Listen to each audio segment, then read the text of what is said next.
দেশের মানুষের বুকের উপরে জগৎ পাথরের মতো বসেছিল।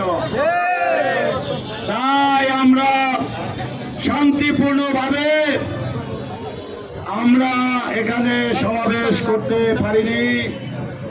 বাংলাদেশের কোন স্থানে বিএনপির জাতীয়তাবাদী সৈনিকরা কোন প্রোগ্রাম জাতীয়তাবাদী দলের প্রতিষ্ঠাবাদ থেকে সুস্থভাবে স্বাভাবিকভাবে করতে পারেনি ফেসিবাদের আমলে। সংগ্রামী সাথী ও বন্ধুরা, আজকে এই পূর্ববর্তী সমাবেশে সহযোদ্ধা সভাপতি সফল সঞ্চালক উপস্থিত আছেন বাংলাদেশ জাতীয়তাবাদী দলের রাজাপুর কাঠালিয়ায় 6 জন মনোনয়ন প্রত্যাশী জাতীয় নেতৃবৃন্দ সহ আমার সামনে এবং মঞ্চের পিছনে যারাই আছেন সকলকে আমি রাজাপুর কাঠালিয়ার পক্ষ থেকে সংগ্রামী সালাম ও শুভেচ্ছা জানাচ্ছি।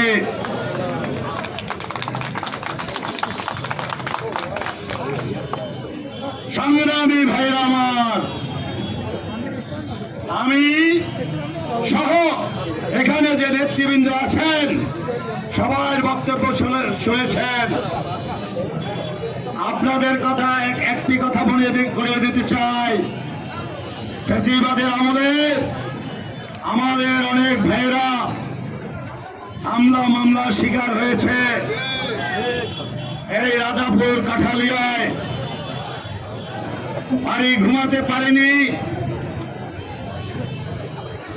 জেলখানায় তাদের জায়গা হয়েছে, বাগানে ধান খেতে তাদের জায়গা হয়েছে, কেউ আয়না করে গিয়েছে, কেউ গুম হয়েছে, কেউ খুন হয়েছে, স্বামী হারা হয়েছে, অনেক মা বোনেরা কেউ সন্তান হারা হয়েছে, কেউ ভাই হারা হয়েছে।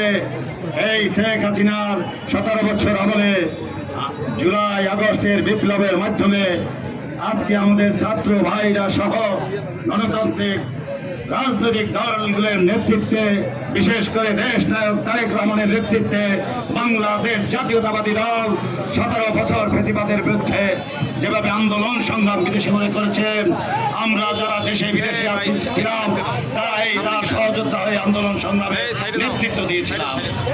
এবং সেই ধারাবাহিকতায় শেখ হাসিনা 5ই আগস্ট এই দেশ থেকে পালিয়ে গেছে। আজকে আবার শেখ হাসিনার দোসররা বিভিন্ন জায়গায় ঘোরাফেরা করছে। আমাদের দলের মধ্যে কিছু সুযোগ সন্ধানী লোক, তারা কিছু অর্থের লোভের বিনিময়, বিভিন্ন উপটোকনের বিনিময় তাদেরকে পুনর্বাসন করার পায় তারা করছে। বন্ধুরা, আপনাদের সজাগ থাকতে হবে। বিশেষ করে রাজাপুর কাঠালিয়ার যারা নির্যাতিত জনগণ, আপনারা সজাগ থাকবেন। যারা এই ফ্যাসিবাদী আমলে নির্যাতিত হয়েছে, দেশে বিদেশে যেখানেই যে হয়েছে, তারাই আমাদের আগামী দিনের সহযোদ্ধা। কোন ফ্যাসিবাদ আমাদের সহযোদ্ধা হতে পারে না। ফ্যাসিবাদ এই দেশ থেকে নির্মূল করেছি, এই ফ্যাসিবাদের জায়গার বাংলার জমিনে হবে না ইনশাআল্লাহ। আমাদের দেশ নায়ক একটি কথাই বলেছেন, আপনারা ঐক্যবদ্ধ থাকবেন, ঐক্যের কোনো বিকল্প নেই। যদি ঐক্যবদ্ধ থাকেন তাহলে এই দেশ আর ফ্যাসিবাদ মাথা ছাড়া দিয়ে উঠতে পারবে না। আমি বলবো, এই আমাদের এই অঞ্চলের সাধারণ জনগণ সহ নেতা কর্মীদের উদ্দেশ্যে এখানে কাদা ছোড়াছুড়ি বন্ধ করুন। কিছুক্ষণ আগে এখান থেকে একটি শান্তিপূর্ণভাবে একটি মিছিল চলে গেলেন আপনার ব্যারিস্টার মঈন ফিরোজী সাহেব কিছুক্ষণ আগে তার বক্তব্য বলেছেন। বলেছেন এখানে গেছেন, এভাবেই আমাদের হওয়া উচিত। তবে আমাদের এখানে একটি সভা চলতেছিল, আপনাদের উচিত ছিল আমাদের সম্মান করে এদিকে আমাদের না আসা, সেটা আপনারা করলেন না। এটাই আপনারা বলতে চাই, প্রশাসনের ভাইদের কাছে বলতে চাই, আপনারা সবাইকে সমান স্পেস দেবেন। এখন কিন্তু ফ্যাসিবাদ নেই এদেশে। আমরা বিএনপি করি, সবাই বিএনপি করার অধিকার।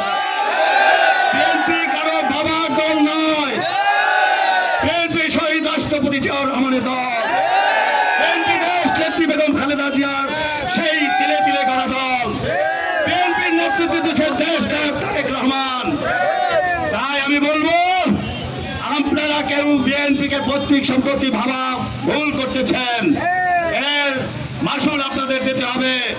আগামীতে জাতীয় সংসদ নির্বাচনে আমরা যাকেই মনোনয়ন দিবে, এই রাজাপুর কাঠালে থেকে দেশ নায়ক তারেক রহমান, তাকেই আমরা নির্বাচিত করবো ইনশাআল্লাহ। আমাদের মধ্যে অনেক কিছুই থাকবে, অনেক প্রতিযোগিতা থাকবে, আমরা প্রতিশোধ নয়। আমরা এই দলকে সুসংগঠিত করে আগামীতে দেশ নেত্রী বেগম খালেদা জিয়া, দেশ নায়ক তারেক রহমানকে এই রাজাপুর কাঠালিয়ার সিট উপহার দেবে ইনশাআল্লাহ। ধন্যবাদ জানিয়ে আমি আমার বক্তব্য শেষ করছি। বাংলাদেশ জিন্দাবাদ, রাজাপুর কাঠালিয়ার মানুষ, সাধারণ জনগণ জিন্দাবাদ, দেশ নেত্রী বেগম খালেদা জিয়া এগিয়ে চলো, আমরা আছি তোমার সাথে। শহীদ রাষ্ট্রপতি জিয়া রহমান অবরোধ, বাংলাদেশের প্রাণ তারেক রহমান জিন্দাবাদ।